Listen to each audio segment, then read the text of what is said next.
Hey everyone, it's Scott Rustrolz here with today, May 4th edition of the Listen and Learn podcast. Hope you all had a good day. It's quite eventful. First real major legislative victory for the president with the passage of the American Health Care Act out of the House of Representatives.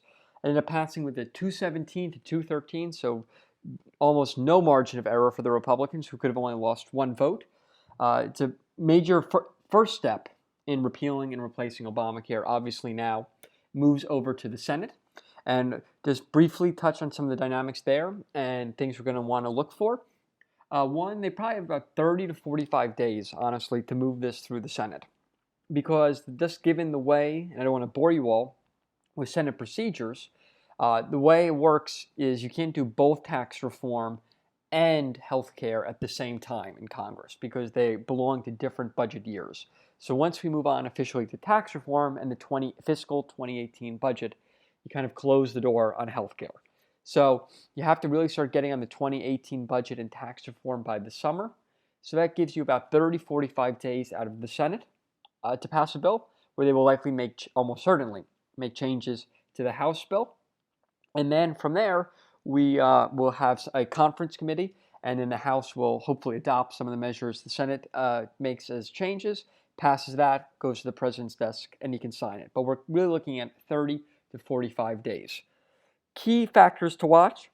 First, I want to show you this chart, which kind of gives a breakdown of the way the Senate is constructed and the important votes to watch. And there are 9 members in particular I would focus on. You have the moderates led by Susan Collins, who are worried about what this will do to the Medicaid expansion and what will happen with premiums of those who are over the age of 40. Then you have kind of center-right Republicans like a Tom Cotton, Cory Gardner, who come from states that did choose to expand Medicaid and are concerned about how a rollback of a Medicaid expansion would impact their own citizens. And then you have kind of the conservative wing with a Rand Paul, Mike Lee, who are worried that this bill may not go far enough. So again, you have a similar dynamic in the House where you have concern both on the right and more in the moderate. And if you move too much one way or the other, you risk losing votes on the other direction. And in the House, they were able to find a sweet spot. The Senate, they'll need to do the same thing. Key point I would make is that Leader McConnell has proven over the past few years to be particularly adept and more adept than House leadership, quite frankly, at corralling his caucus and bringing around unanimity. So if there's someone who can bring the Senate together, it is him. But the changes I think we are likely to see is perhaps a more gradual reduction in the pullback from the Medicaid expansion to placate some of the moderates. And those in the center-right from states like Tom Cotton in Arkansas, which disproportionately increased the number of people on Medicaid based on the expansion. And then also an increased subsidy for those over the age of 40 to go purchase health care on the individual exchange to ensure that their premium does not go up. And then they may also increase the amount of funding that goes into high-risk pools to help Americans with pre-existing conditions and ensure that their premiums don't rise. So those are kind of the factors to watch. If you keep an eye on, there are clearly other senators who are going to have issues and concerns, but if you really follow this block of 9, you have a good idea of whether or not the Senate will pass the bill. Because if you bring someone like Susan Collins or Lisa Murkowski of Alaska on board, Jeff Flake, John McCain, Lindsey Graham are likely to follow. Similarly, Ted Cruz is probably an easier get than Rand Paul. So if Rand Paul is coming on board, that means that Ted Cruz has probably gotten on board. So these 9 are your bellwether, and we need to win 7 of the 9 for any eventual bill to pass. So those are the ones to watch. And like I said, this is going to be a 30 to 45 day process. I'm hopeful that the Senate will pass something that looks similar to the American Health Care Act and follow through on their promise to repeal and replace Obamacare. But just given the tighter vote margin, it is probably a bigger climb than in the House, which in and of itself proved to be somewhat challenging. So with that, move on to the second story of the day, which is completely lost in the shuffle. And this is more of a longer run thing that I want to point us to. And it brings us to this chart on productivity growth. And productivity growth is essentially what drives the potential growth of an economy. You have population growth and then the improvements in productivity from workers due to technology innovations, and so forth. And as you can see, under the Obama administration, productivity growth plummeted.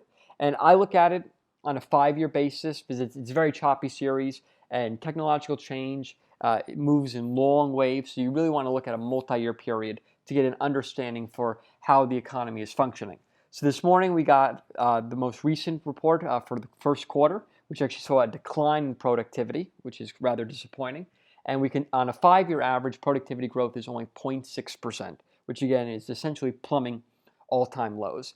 And if you continue to only grow at 0.6% and you have population growth of about 0.75%, that would suggest the U.S. economy can only grow 1.5%. The president's promised to get growth back to 3%, and as a reminder, historical growth was 3.2%.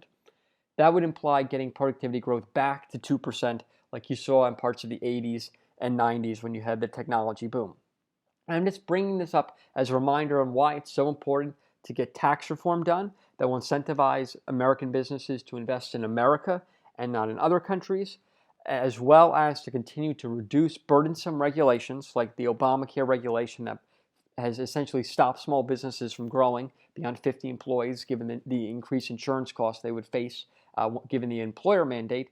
And if you start rolling some of this back and free up small bank lending to small businesses, you may start to see that move higher in productivity. Though it's going to take a bit of time to really move the ball forward, but this is a stark reminder that the American economy is not functioning like it should be, and if anything, it's beginning to resemble more like a European economy, which would be devastating for our long-term growth potential. And that segues us perfectly, actually, to our final story, which moves to the foreign policy front, and that's on France, where you have an election this weekend. I just want to highlight between two polar opposites. Emmanuel Macron, the almost perfect definition of a globalist who's pro-Euro, and Marine Le Pen, who's very anti-Euro and sees the Euro as something that's been devastating to the French economy, as well as much of the rest of Europe's economy. I want to take a much more tough stance on radical Islam. Now, it seems all but certain that Macron will win. He currently has about a 20-point lead in the polling average. Now, I know we all view polls quite skeptically after some recent bungles, but it's worth remembering that on election day, the American polls were not off really by much more than 5%. So 20 points is substantially more than that. It would truly be a shock if Le Pen wins. My bet is that Macron wins. But this populism and anti-Euro sentiment is not going anywhere, in my opinion, because there's a fundamental problem with the Euro. Just look at the Italian economy in this chart, and you can see that the Italian economy is actually smaller today than it was in Q4 of 2000. So over 16 years, the Italian economy has actually shrunk. And that's because the euro has essentially made it artificially expensive to produce goods in all of Southern Europe and made it artificially cheap to produce goods at Germany. And so Germany has been able to take all of the manufacturing bases of all of these countries and for its own, which is why it's built such a massive trade surplus. It's essentially sucking the rest of Europe dry.